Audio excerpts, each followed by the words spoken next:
दोस्तों, कहानी शुरू करने से पहले आप सभी से एक छोटी सी विनती है। हमारे YouTube channel ad novel boy को जरूर सब्सक्राइब करें। यह कहानी पूर्णतः काल्पनिक फिक्शनल है। इसका वास्तविक जीवन से कोई संबंध नहीं है। कहानी का नाम है रीबोर्न एम्परर। तो चलिए कहानी शुरू करते हैं।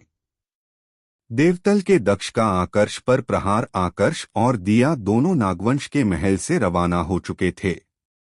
उनके कुल प्रमुख को खत्म करने के बाद अब बाकी सबको खत्म करने की कोई भी जरूरत नहीं थी, क्योंकि वह सप्तगिरी समुदाय के लिए कोई भी खतरा नहीं थे। वैसे देखा जाए तो नागवंश काफी बड़ा परिवार था। उन्हें जल्दबाजी में खत्म करने का मतलब था इंसानों की ताकत को कमजोर कर देना। और आकर्ष ऐसा इंसान था जो अपने दुश्मनों को भी अपने फायदे के लिए इस्तेमाल करता था। फिर इतनी जल्दबाजी में वह नागवंश को खत्म क्यों करता? लेकिन दोनों सप्तगिरी समुदाय के अस्थायी ठिकाने पर नहीं लौटे थे। दोनों निम्नतल में चले गए थे ताकि अनुराग अपनी मां रेवती और बाकी सब की खोज कर सके। उच्चतल में इस बारे में किसी को भी पता नहीं था।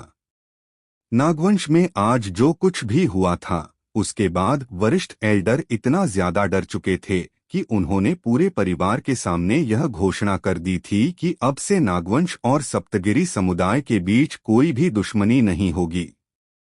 उनके कुल प्रमुख की मृत्यु को लेकर उन्होंने पूरी कोशिश की थी कि यह खबर बाहर न फैले, लेकिन फिर भी यह खबर बाहर दुश्मनों तक चली गई थी। सबसे पहले उच्चतल के सामान्य नागरिकों को इस बारे में पता चला कि आकर्ष वापस लौट चुका है और उसने आते ही नागवंश के कुल प्रमुख को मार दिया है। लोगों को इस पर इतनी हैरानी नहीं हुई थी, जिससे ज्यादा हैरानी उन्हें इस बात को लेकर हुई थी कि नागवंश का कुल प्रमुख 9 परीक्षाएं दे चुका था, मगर इसके बावजूद वह आकर्ष को मार नहीं पाया। थोड़े ही समय में यह खबर सप्तगिरी समुदाय तक भी पहुंच चुकी थी। इस समय सिर्फ अरुण और वरुण ही ऐसे थे जो साधना में नहीं बैठे थे। उन्हें यह तो पता था कि आकर्ष शक्तिशाली है, लेकिन दिया ताकतवर होगी इसकी उन्होंने उम्मीद नहीं की थी। सप्तगिरी समुदाय के बाद यह खबर असुरों तक भी पहुंच गई। उच्चतल के दक्षिणी भाग में एक बहुत बड़ा शहर था। यह इकलौती ऐसी जगह थी जहां पर ऐसे असुर रहते थे जो पूरी तरह से इंसानों के जैसे दिखते थे। यहां पर शासन चलता था लवकेश का, जो एक समय पर नवोदय महल का प्रमुख हुआ करता था। नवोदय महल मायानगर शहर का हिस्सा था जो मायासुर के अधीन था। लेकिन जब आकर्ष के साथ उसकी लड़ाई हुई थी तो मायासुर को अपनी जान बचाकर भागना पड़ा। इस बड़े शहर के एक कोने में इस समय एक व्यक्ति एक कमरे के दरवाजे के सामने खड़ा हुआ था और दस्तक देने में संकोच कर रहा था। श्वेता, थोड़ी हिम्मत करके आखिरकार उस व्यक्ति ने आवाज लगाई। अंदर आ सकते हो? कमरे के अंदर से एक महिला की आवाज आई। इस जवाब को सुनकर उस व्यक्ति ने एक राहत की सांस ली और दरवाजा खोलकर कमरे के भीतर आया। कमरे के अंदर इस समय एक महिला खिड़की के पास में खड़ी हुई थी और बाहर शहर को देख रही थी। क्या काम है भास्कर? महिला ने बाहर की तरफ देखते हुए ही अपने पीछे खड़े व्यक्ति से सवाल किया। तुमने उसके बारे में सुना? सुना है, वह वापस आ गया है और उसके साथ उसकी पत्नी भी है, उस व्यक्ति ने जवाब दिया। यह व्यक्ति था भास्कर, जो उस समय आकर्ष का दोस्त बना था जब आकर्ष मायानगर शहर में आया था। मैंने सुना है उसके बारे में। उसने और उसकी पत्नी ने नागवंश के कुल प्रमुख को खत्म किया है, जिसके बारे में बताया जा रहा है कि उसने 9 परीक्षाएं दे दी थी, श्वेता ने कहा। तुम्हें क्या लगता है इस बात में कितनी सच्चाई होगी? भास्कर ने पूछा। खबर उससे जुड़ी हुई है तो मुझे इस खबर पर पूरा विश्वास है। याद है ना, जब उसने देव शून्य मंडल में प्रवेश किया था तब भी उसकी ताकत 4 परीक्षाएं दे चुकी आत्मा के बराबर थी। अब तो कई वर्ष बीत चुके हैं। अब तक तो उसने अपनी ताकत में अच्छी खासी वृद्धि कर ली होगी। इसके अलावा नागवंश भी कोई छोटा परिवार नहीं है। उनसे जुड़ी अगर एक भी झूठी खबर बाहर फैल जाती है तो वह पूरे के पूरे शहर को खत्म करने में संकोच नहीं करते हैं। फिर यहाँ तो उनके कुल प्रमुख के बारे में खबर फैली है। अगर इसमें सच्चाई ना होती तो क्या अभी तक वह शांत बैठे रहे थे? श्वेता ने जवाब दिया। यह तो तुमने सही कहा। नागवंश की चुप्पी ही बता रही है कि खबर सच है। लेकिन असुर भी तो शक्तिशाली है। तुम्हें नहीं लगता वह अब आकर्ष और उसके समुदाय को निशाना बनाएंगे? भास्कर ने पूछा। अगर उनमें थोड़ी सी भी समझ होगी तो वह ऐसा कदम नहीं उठाएंगे, श्वेता ने जवाब दिया और उसके बाद बिल्कुल शांत हो गई। कहीं ना कहीं उसकी आंखों के सामने आज भी वही दृश्य घूम रहे थे जब वह आकर्ष से पहली बार मिली थी। आज भी वह उस चेहरे को भुला नहीं पा रही थी। मायासुर के पास भी खबर पहुंच चुकी थी। क्योंकि खबर नागवंश से जुड़ी हुई थी तो उसके लिए उस पर संदेह कर पाना मुश्किल हो रहा था। लेकिन यह बात भी उतनी ही सच थी कि वह इस पर विश्वास भी नहीं कर पा रहा था। ऐसा कैसे हो सकता है कि सिर्फ कुछ ही वर्षों में उसकी ताकत इतनी ज्यादा बढ़ जाए? ऐसा क्या है जो उसकी ताकत में निरंतर वृद्धि कर रहा है? मायासुर ने गुस्से में अपने दांत पीसते हुए अपने आप से पूछा। पर अपने दिमाग के सारे घोड़े दौड़ाने के बाद भी वह इस सवाल का जवाब ढूंढ नहीं पाया। उच्चतल के उत्तरी भाग में ही एक बर्फीली पहाड़ी की चोटी पर क्राक अचानक से बीच हवा में कुछ दरारें पड़ने लगी। यह दरारें सैकड़ों मीटर लंबी थी। कुछ ही देर में उन दरारों के भीतर से कुछ परछाइयां बाहर आने लगी। यह 7 से 8 परछाइयां थी। सबसे आखिर में एक बड़ी परछाई दरार के भीतर से बाहर आई। आसमान से बर्फ गिर रही थी जिस कारण से स्पष्ट रूप से उनका चेहरा नजर नहीं आ रहा था, लेकिन यह सब दिखने में इंसानों के जैसे ही थे। बस फर्क इतना था कि उनके शरीर के भीतर से नकारात्मक ऊर्जा निकल रही थी। अर्थात यह सब असुर थे। सुना है इतने सालों के बाद वह वापस लौट आया है और आते ही 9 परीक्षाएं दे चुकी एक आत्मा को मार डाला है। वहां पर मौजूद 7 से 8 परछाइयों में से एक ने कहा। वही, यह पक्का वही है जिसके बारे में मायासुर ने बताया था। यह तो नहीं पता कि इस खबर में कितनी सच्चाई है, लेकिन इतना पक्का है कि इसे हम ज्यादा समय तक जिंदा नहीं रहने दे सकते, एक दूसरी परछाई ने कहा। पता लगाओ कि इस समय वह कहां पर है। इस सप्तगिरी समुदाय के ठिकाने के बारे में पता लगाओ। अगर वो नहीं मिलता है तो भी कम से कम इस ठिकाने का इस्तेमाल करके हम उसको सामने आने पर मजबूर कर सकते हैं, वहां पर मौजूद सबसे बड़ी परछाई ने कहा। यह शायद से उन सभी असुरों का मुखिया था। इसका चेहरा तो दिखाई नहीं दे रहा था, लेकिन जिस प्रकार से यह बात कर रहा था उससे इतना तो स्पष्ट हो गया था कि यह बुजुर्ग अवस्था का असुर था। इधर आकर्ष को कोई भी अंदाजा नहीं था कि उच्चतल में उसको लेकर क्या क्या तैयारी शुरू हो चुकी है। वह तो इस समय दिया के साथ निम्नतल में आया हुआ था। यहाँ आए हुए उसे 2 महीने हो चुके थे और इन 2 महीना में उसने निम्नतल का चप्पा चप्पा छान मारा था। पर अभी भी उसे अपने परिवार से जुड़ी कोई भी जानकारी नहीं मिली थी। ऐसा लग रहा था जैसे वह इस दुनिया से पूरी तरह से गायब हो चुके थे। कहीं ऐसा तो नहीं कि जब उच्चतल जाने के द्वार खुले हो तब यहाँ के असुरों के साथ आपके पिता और बाकी सब भी उच्चतल में चले गए हो, दिया ने अनुमान लगाते हुए कहा। इसकी संभावना तो है, आकर्ष ने एक गहरी सांस लेते हुए अपने आप से कहा। इस समय वह दोनों निम्नतल के एक बर्फीले क्षेत्र में आए हुए थे। पिछले 2 महीनों में वो सब जगह अनुराग और बाकी सब की खोज कर चुके थे। यहाँ से वापस उच्चतल में लौटने का रास्ता था तो आकर्ष और दिया दोनों यहीं पर आए हुए थे। क्लैंग! अचानक से कोई वस्तु हवा को चीरते हुए तेजी से उन दोनों की तरफ बढ़ने लगी। दिया की ताकत इस समय देवतल के योद्धा के जितनी थी, तो उसने सही समय पर प्रतिक्रिया दी और उसी दिशा में देखने लगी जहां से वह वस्तु आ रही थी। आकर्ष की प्रतिक्रिया भी काफी तेज थी, लेकिन दिया की तुलना में वह काफी धीमा था। आश्चर्य की बात यह थी कि जो वस्तु उन दोनों की तरफ बढ़ रही थी, उसकी रफ्तार उन दोनों से भी ज्यादा तेज थी। जब तक आकर्ष कुछ समझ पाता, एक बड़ा सा सरिया उसके सीने को चीरते हुए उसके शरीर से आधा बाहर निकल चुका था।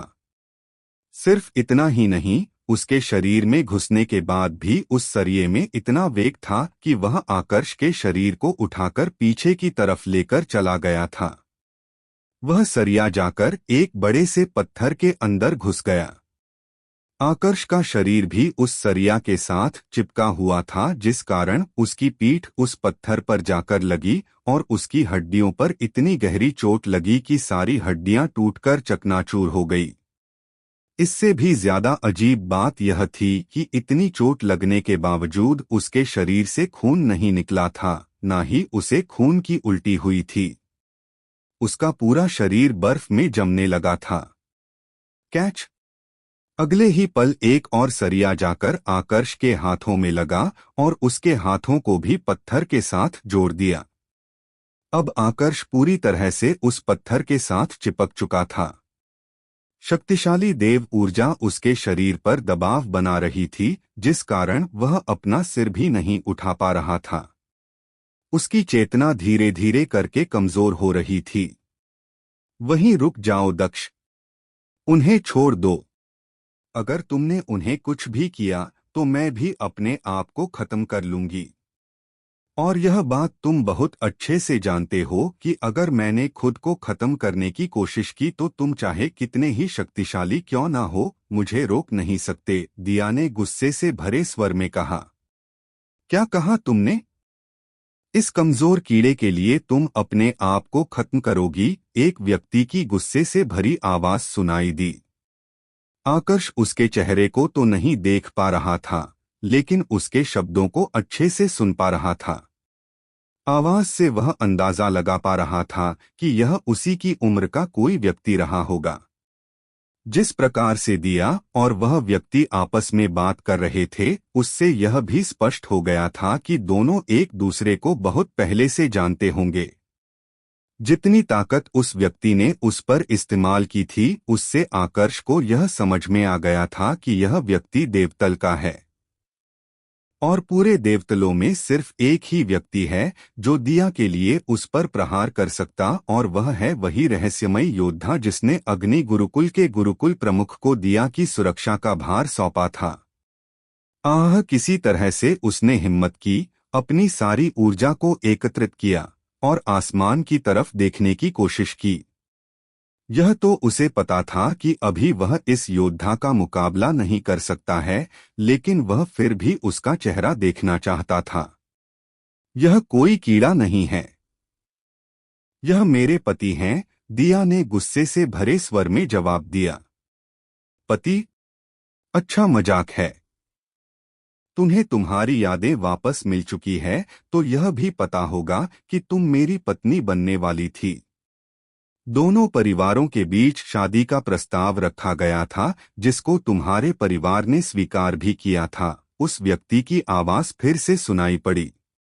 यह व्यक्ति दिखने में काफी सुंदर था, पर उसके शरीर से जो आभा निकल रही थी वह बहुत ही ज्यादा खतरनाक और भयावह थी। आंखों में चालाकी साफ नजर आ रही थी।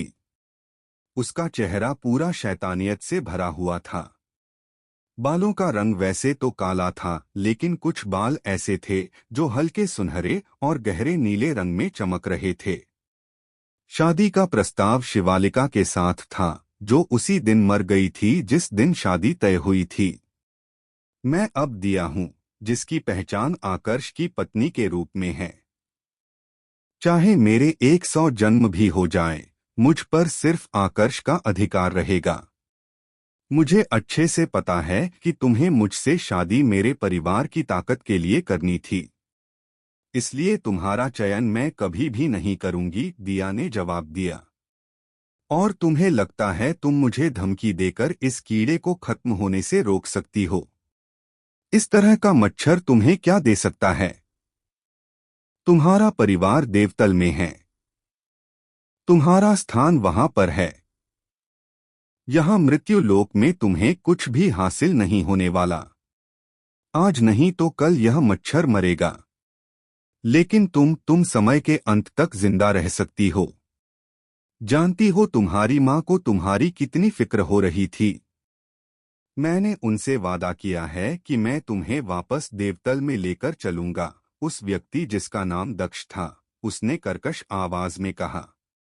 आकर्ष का खून इस समय गुस्से से उबल रहा था, लेकिन वह कुछ कर नहीं पा रहा था क्योंकि देवतल की ऊर्जा का सामना करना उसकी क्षमता के बाहर था। मेरे परिवार को अगर मेरी चिंता होती तो वह खुद आते, तुम्हें नहीं भेजते।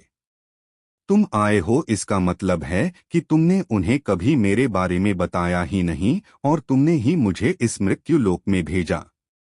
तो यह झूठा दिखावा करना बंद करो, दिया ने जवाब दिया। बढ़िया, बहुत बढ़िया।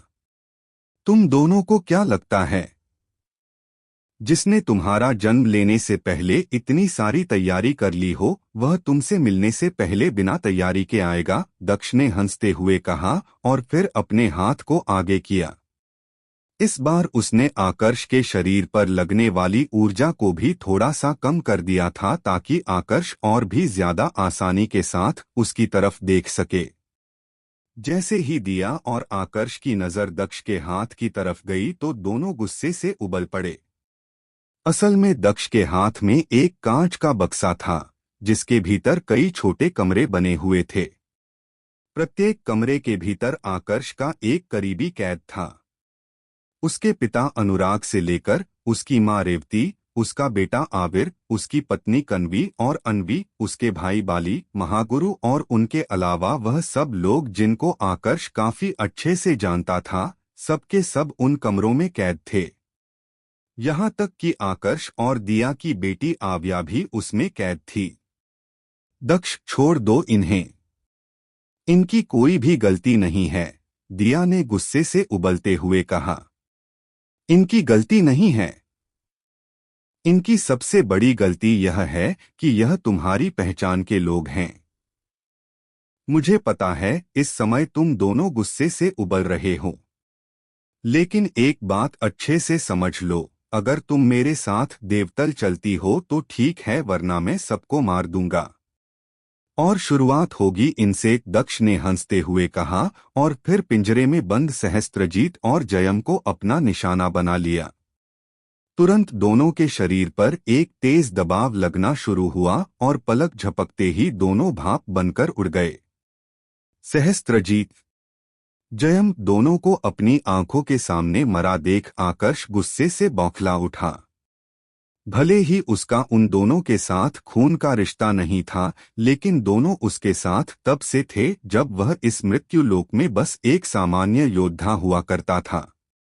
दोनों ने उसके परिवार की बहुत मदद की थी और जब वह अनुपस्थित रहता था तो वह दोनों ही उसके परिवार की सुरक्षा करते थे। ऐसा कहा जा सकता था कि वह दोनों उसके दो हाथ थे।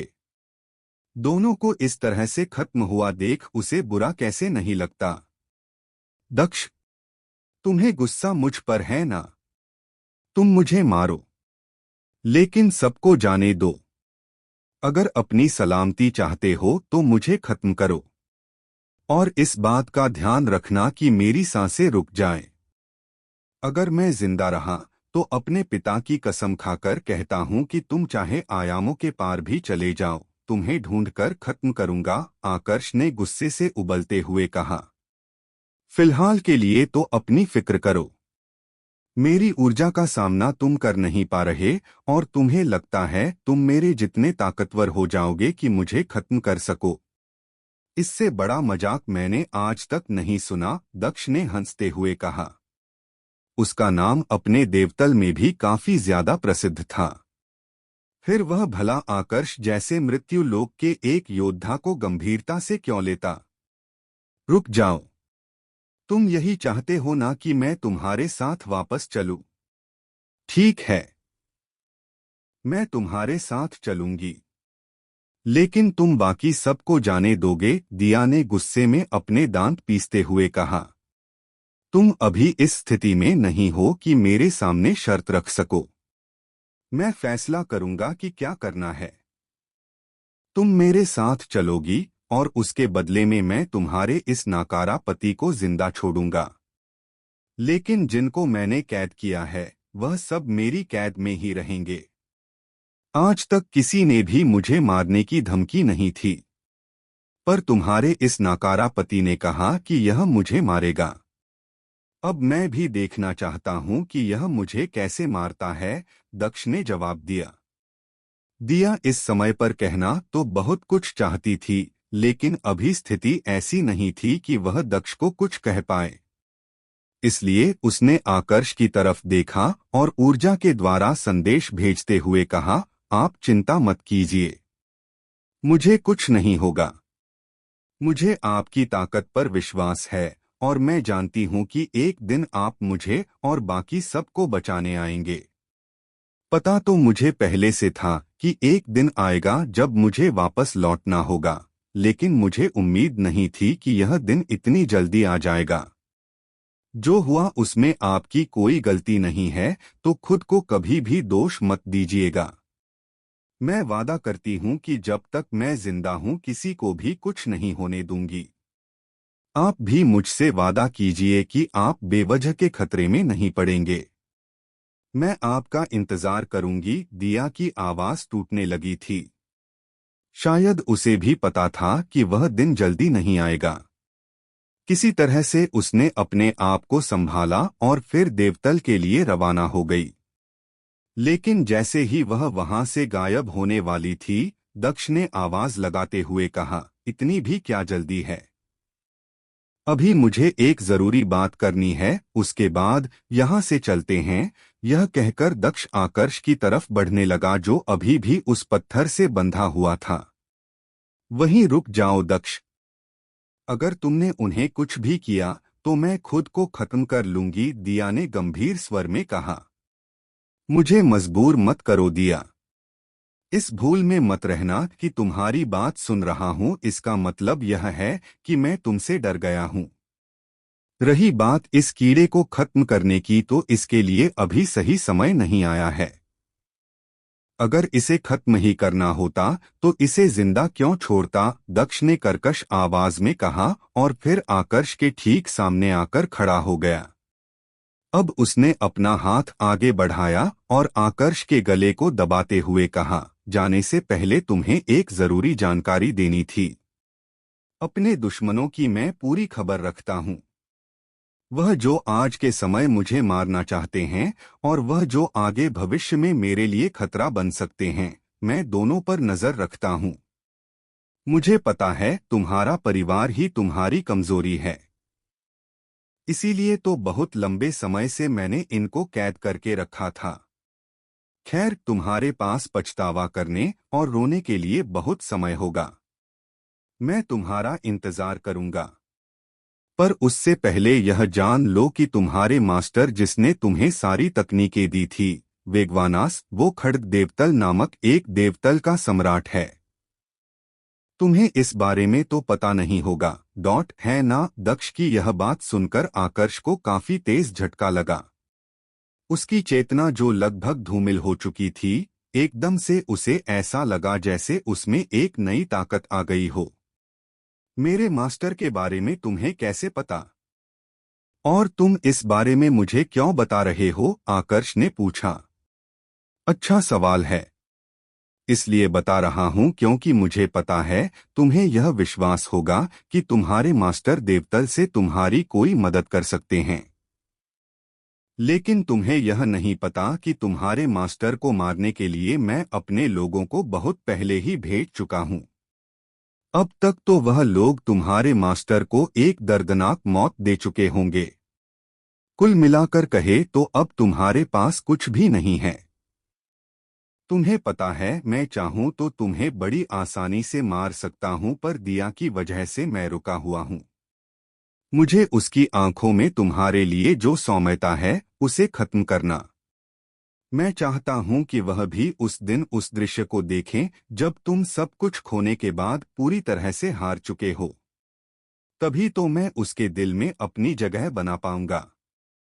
और हाँ, तुमने अभी जो ताकत हासिल की है, इतनी ताकत तो देवतल में एक बच्चा बाहर की दुनिया में पहली सांस लेने से पहले हासिल कर लेता है।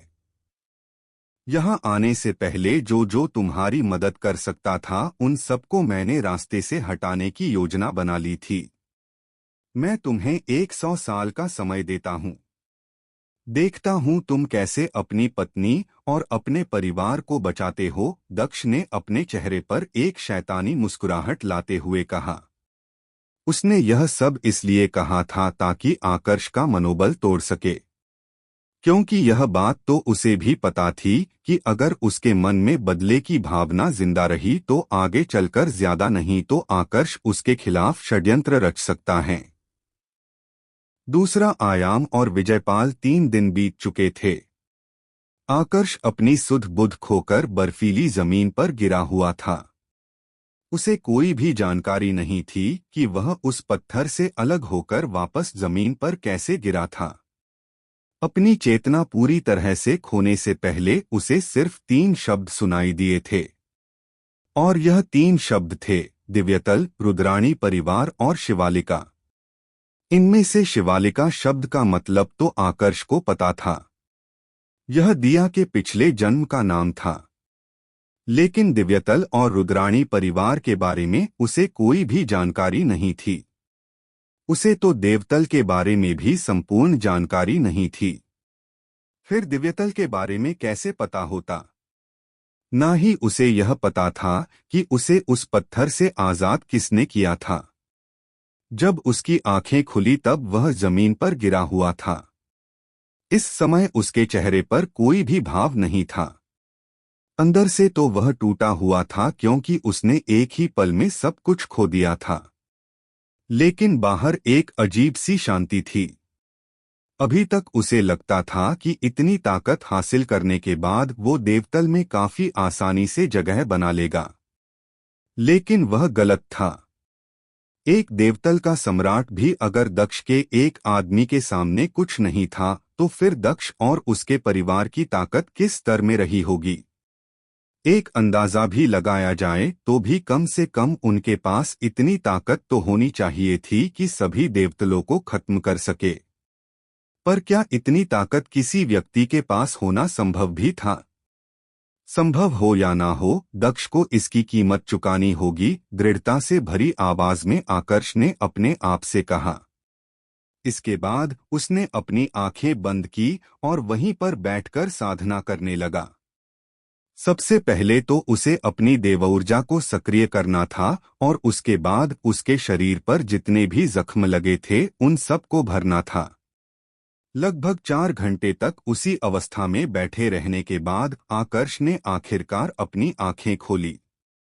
देव ऊर्जा तो सक्रिय हो गई, लेकिन पूरी तरह से जख्म भरने में अभी भी 1 महीने का समय लग जाएगा, आकर्ष ने अपने आप से कहा।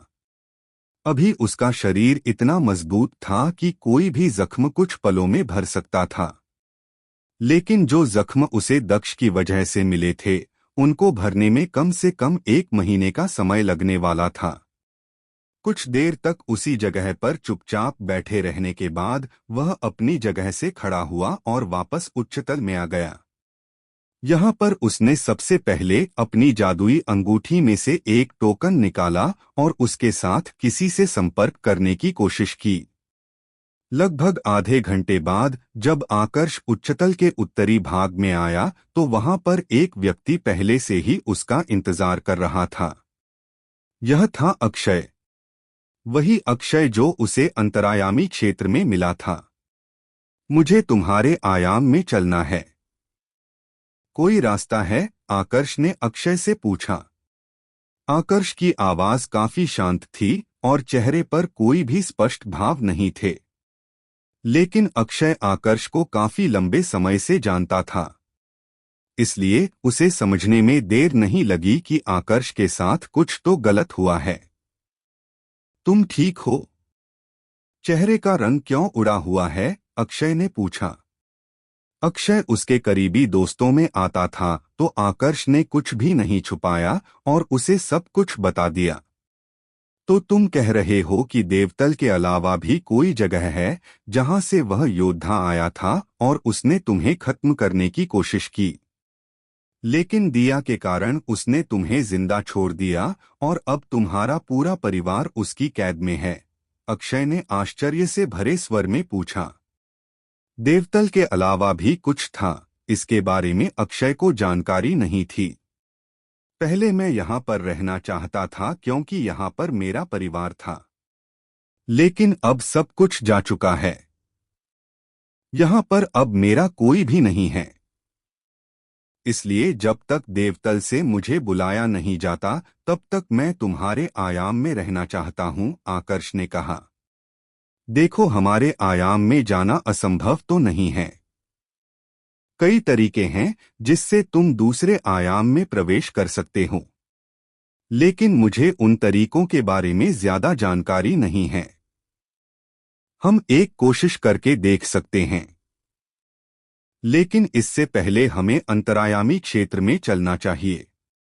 वैसे इससे याद आया, जब हम अंतरायामी क्षेत्र में जाएंगे तो दोनों अलग अलग जगह पर पहुंचेंगे। हमें एक जगह तय करनी होगी जहां पर हम दोनों मिले। उसी के बाद हम वापस मेरे आयाम में लौट सकते हैं, अक्षय ने जवाब दिया। अंतरायामी क्षेत्र के नियम बड़े सरल थे। यहाँ पर अलग अलग आयाम थे और उनसे किसी भी दूसरे आयाम में प्रवेश किया जा सकता था, लेकिन एक व्यक्ति का दूसरे आयाम में प्रवेश निषेध था। हाँ, कुछ दुर्लभ परिस्थितियों में एक व्यक्ति दूसरे आयाम में जा सकता था, लेकिन यह परिस्थितियां क्या थी इसके बारे में बहुत ही कम लोगों को पता था। इसी कारण से ना तो अक्षय और ना ही आकर्ष को पूर्ण रूप से विश्वास था कि वह दोनों एक साथ वापस से अक्षय के आयाम में लौट सकते हैं। अगर वह उस आयाम में चले जाते हैं तब तो उनकी किस्मत अच्छी थी, पर अगर नहीं जा पाए तो फिर उन्हें कोई दूसरा तरीका ढूंढना होगा। पहले चलकर देख लेते हैं। हम दोनों अंदर प्रवेश करने के बाद उस स्थान पर मिलेंगे जहां पर मैंने उस बुजुर्ग अवस्था के आदमी को मारकर उसका अस्त्र लिया था। तुमने कहा था कि वहां से तुम्हारे क्षेत्र का द्वारा ज्यादा दूर नहीं है। ऐसे में वहां पर मिलना सबसे उत्तम रहेगा, आकर्ष ने सुझाव दिया। ठीक है, फिर तय रहा। दोनों वहीं पर मिलेंगे। अक्षय ने भी उसके सुझाव को सहर्ष स्वीकार करते हुए जवाब दिया। अब इसके बाद दोनों दोस्तों ने एक साथ उस अंतरायामी क्षेत्र के द्वार में प्रवेश किया और उस क्षेत्र में आ गए। वैसे यहाँ पर एक सवाल यह भी था कि अगर दूसरे आयाम में जाना इतना ज्यादा मुश्किल था तो फिर अक्षय आकर्ष के आयाम में कैसे आ गया था? इसका जवाब सरल था। अक्षय ने भी हिम्मत करके आयाम के द्वार में कदम रखा था। उसे भी पता नहीं था कि वह अंदर जा पाएगा या नहीं। उसकी किस्मत अच्छी थी और उसे अंदर प्रवेश मिल गया। अब देखना यह था कि आकर्ष की किस्मत भी अक्षय की किस्मत की तरह उसका साथ देती है या नहीं। अंतरायामी क्षेत्र में प्रवेश करने के बाद दोनों दोस्त एक दूसरे से बहुत ही दूर प्रकट हुए। इस क्षेत्र में आने से पहले दोनों ने तय किया था कि दोनों निर्धारित किए स्थान पर 15 दिन तक इंतजार करेंगे। अगर इतने समय में दोनों में से वहां पर कोई नहीं पहुंच पाता है तो दूसरा वाला क्षेत्र में मौजूद लोगों की मदद लेकर आयाम के द्वार के पास पहुंचने की कोशिश करेगा। आकर्ष की रफ्तार क्योंकि तेज थी तो उसे तय किए गए स्थान पर पहुंचने में ज्यादा समय नहीं लगा। सिर्फ एक दिन में ही वह उस स्थान पर पहुंच गया।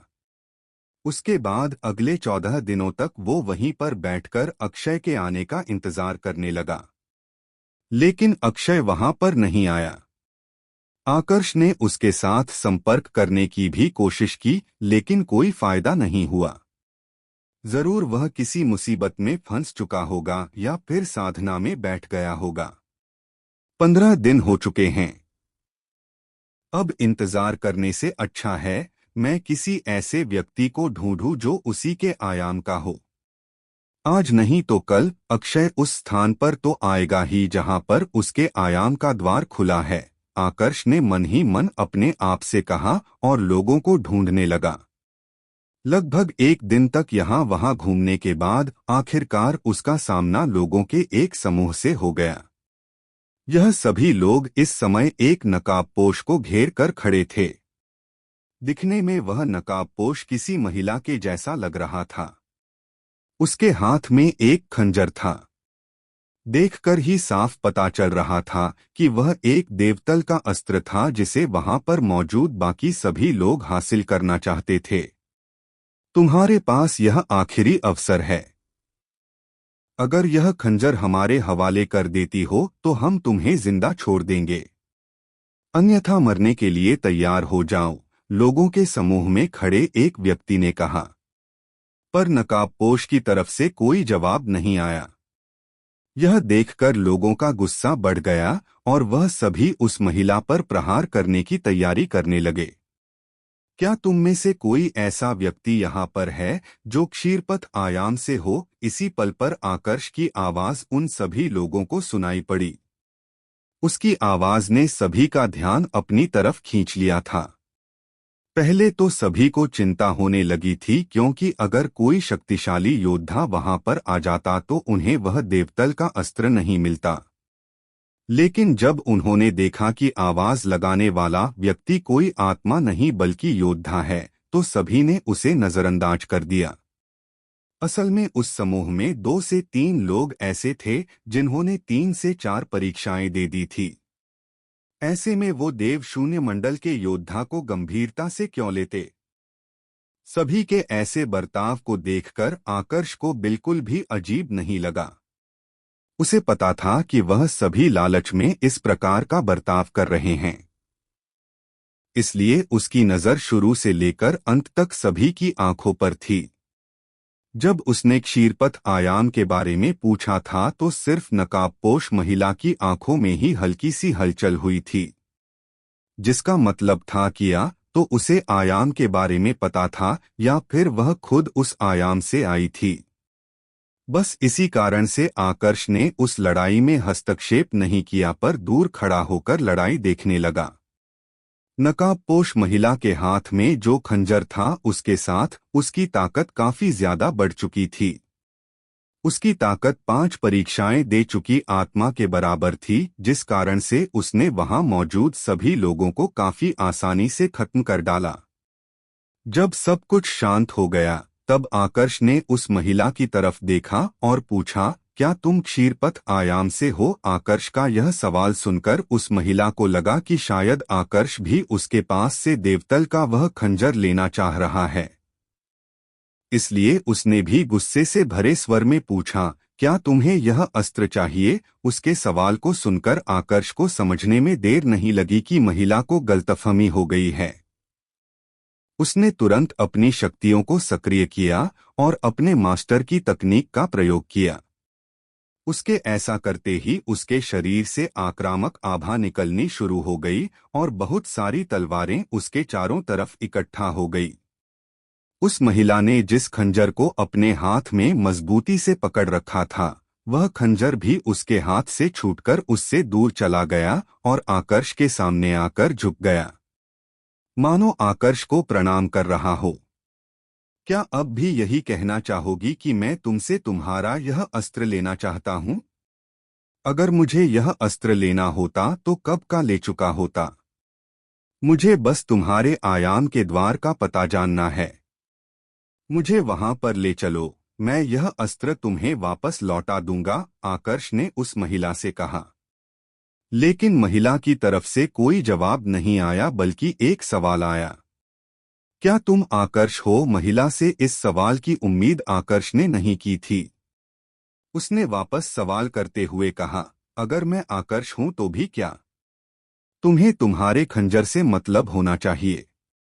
मुझे बस इतना बताओ कि तुम्हें यह खंजर चाहिए या नहीं। मुझे खंजर तो चाहिए, लेकिन मैं तुम्हारी मदद तभी करूंगी जब तुम मेरी मदद करोगे, महिला ने जवाब दिया। मैं कोई भी मदद नहीं करने वाला। तुम्हें तुम्हारा खंजर लौटा रहा हूं, यही बहुत बड़ी बात है। आकर्ष ने कहा। इतना कठोर क्यों बन रहे हो? मुझे बस यह खजाना हासिल करना है और कुछ नहीं।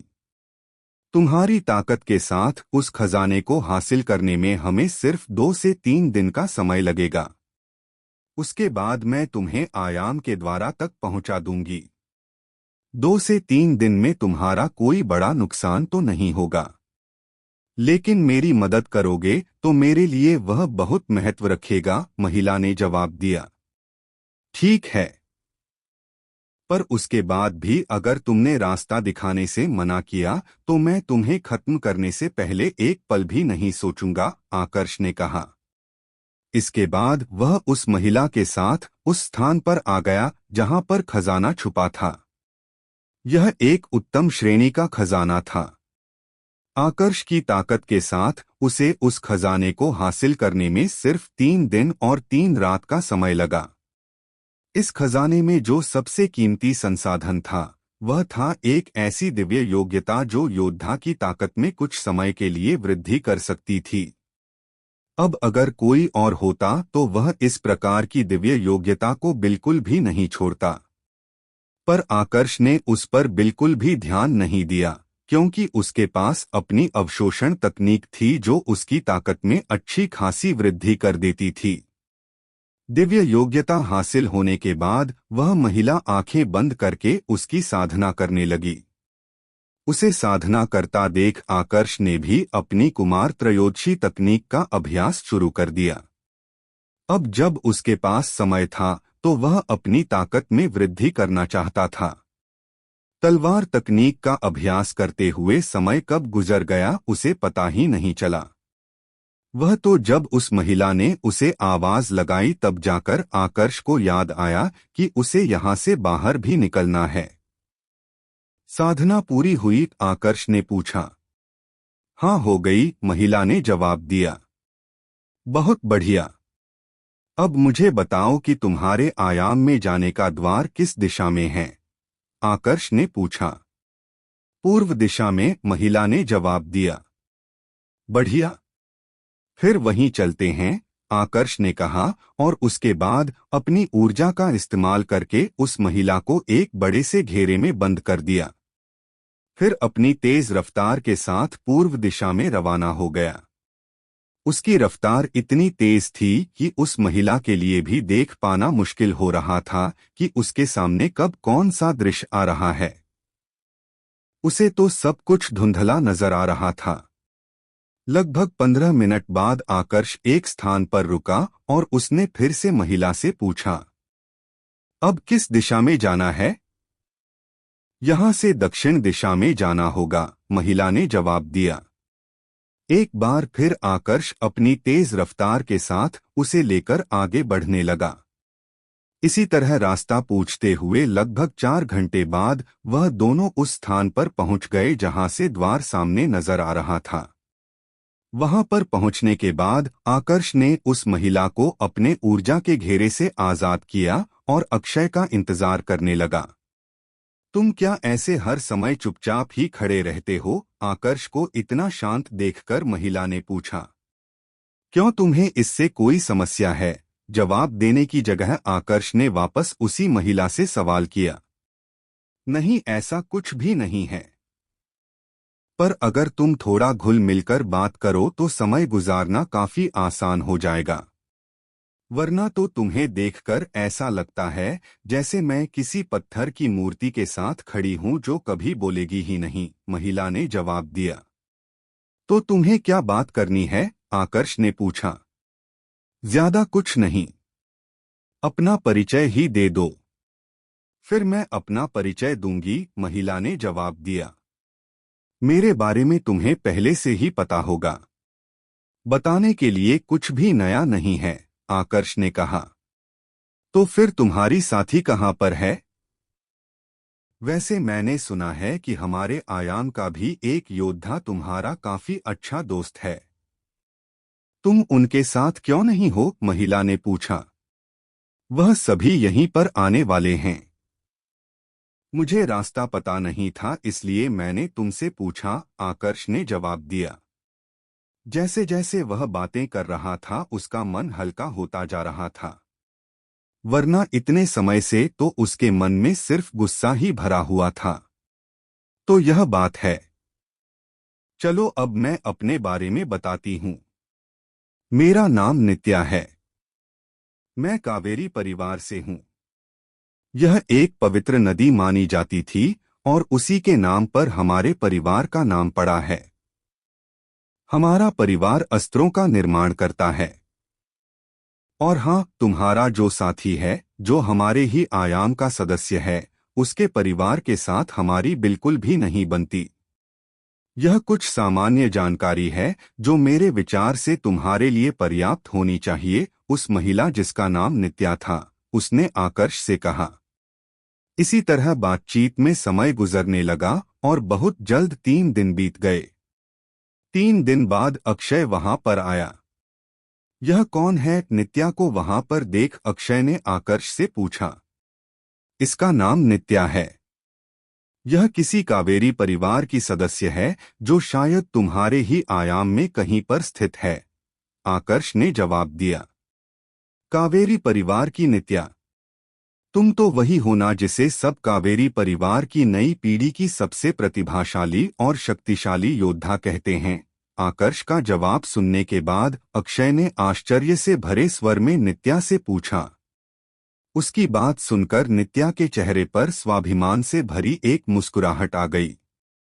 उसका दुश्मन उसकी ताकत की प्रशंसा कर रहा था, फिर वह भला खुश कैसे नहीं होती। लेकिन जब आकर्ष ने उसकी बात सुनी तो उसे एक बार के लिए अपने कानों पर विश्वास नहीं हुआ। दरअसल उसके हिसाब से नित्या की ताकत कुछ खास नहीं थी।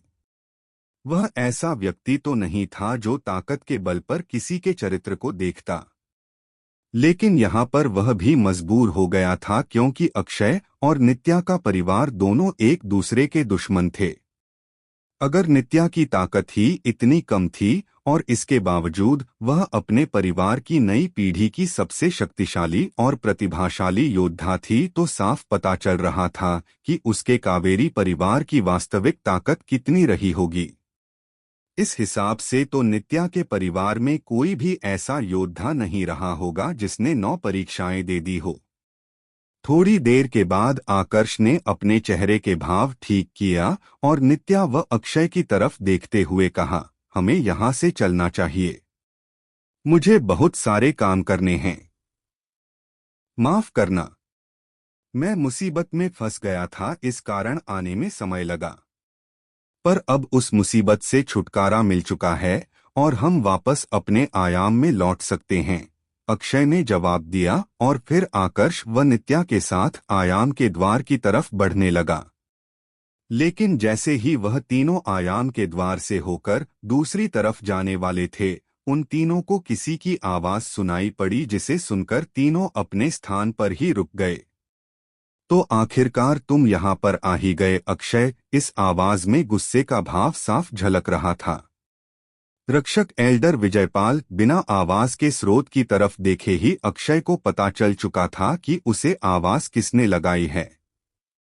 आकर्ष को आवाज लगाने वाले की पहचान को लेकर कोई भी जानकारी नहीं थी तो उसने आवाज के स्रोत की तरफ देखा। यह एक बुजुर्ग अवस्था के आदमी की आवाज थी जो वहीं पर छुपा हुआ था। यह विजयपाल कोई और नहीं बल्कि शिरीष का दादा था जिसको आकर्ष ने कुमार विजय का खजाना हासिल करते समय खत्म किया था। विजयपाल का शुरुआती इरादा तो अक्षय को पकड़कर उसे खत्म करने का था और उससे आकर्ष का पता लगाने का था। लेकिन जब उसने देखा कि आकर्ष अक्षय के साथ है तो उसकी खुशी की कोई सीमा न रही। रक्षक एल्डर विजयपाल, मैं जानता हूं आप शिरीष की मृत्यु का बदला लेने का सोच रहे हैं, पर एक बार फिर से सोच लीजिए। सारी गलती आपकी पोते शिरीष की थी। वह मेरे दोस्त को खत्म करना चाहता था। मेरे दोस्त ने तो बस अपना बचाव किया, अक्षय ने उस बुजुर्ग अवस्था के आदमी से कहा। उसे वहां पर देखकर अक्षय को ज्यादा आश्चर्य नहीं हुआ था। उसके लिए अंदाजा लगाना मुश्किल नहीं था कि विजयपाल वहां पर क्या कर रहा था। एक तो तुमने बाहर के व्यक्ति के साथ मिलकर अपने ही गुरुकुल के सदस्य को खत्म करवाया और अब तुम मुझे बता रहे हो कि मुझे क्या करना चाहिए। अक्षय का बीच में बोलना विजयपाल को बिल्कुल भी पसंद नहीं आया। उसने गुस्से से भरे स्वर में सबसे पहले अक्षय को डांट लगाई और उसके बाद उसे खत्म करने के इरादे से आगे बढ़ा। विजयपाल को आगे बढ़ते देख आकर्ष चुप कैसे रहता। वह भी अपनी जगह से आगे बढ़ा और उसने अपनी ताकत का इस्तेमाल करते हुए विजयपाल पर प्रहार कर दिया। विजयपाल को बिल्कुल भी उम्मीद नहीं थी कि आकर्ष इतना शक्तिशाली होगा। उस पर प्रहार इतनी ताकत से किया गया था कि विजयपाल कई कदम तक पीछे चला गया और खून की उल्टी करने लगा। उसका चेहरा पीला पड़ गया था और आंखों में डर साफ दिख रहा था। तुम इतने ताकतवर कैसे हो गए? विजयपाल ने आश्चर्य से भरे स्वर में पूछा। मैं इतना ताकतवर कैसे हुआ, यह तुम्हें जानने की जरूरत नहीं है। मुझे पता है कि तुम जानबूझकर अब समय बर्बाद करने की कोशिश कर रहे हो ताकि अपने लिए मदद बुला सको। इसलिए मैं ही तुम्हें सामने से अवसर देता हूं। तुम्हारे पास 15 मिनट का समय है। जिसको बुलाना है बुला सकते हो, पर अगर अगले 15 मिनट में यहाँ पर कोई नहीं आया तो मैं तुम्हें खत्म करके यहाँ से निकल जाऊंगा। आकर्ष ने यहाँ वहाँ की बात ना करते हुए सीधे मुद्दे की बात की और वहीं पर खड़े होकर विजयपाल के अगले कदम का इंतजार करने लगा। रक्षक एल्डर विजयपाल, अगर आप दूसरे रक्षक एल्डर को बुला रहे हैं तो मैं पहले ही आपको सचेत कर दे रहा हूं कि अपने साथ साथ उनकी चिता तैयार मत करवाइए। अक्षय ने भी विजयपाल को समझाने की कोशिश की, लेकिन विजयपाल को लगा कि आकर्ष के साथ मिलकर अब अक्षय उसकी ताकत पर संदेह कर रहा है, तो उसने गुस्से में गरजते हुए कहा, थोड़ी सी ताकत हासिल होने के बाद तुम्हें लगता है तुम सर्वशक्तिशाली हो गए। तुम्हें कुरु गुरुकुल की पूरी ताकत का अंदाजा नहीं है। आज तुम्हें पता चलेगा कि हमसे दुश्मनी करके तुमने कितनी बड़ी भूल की है।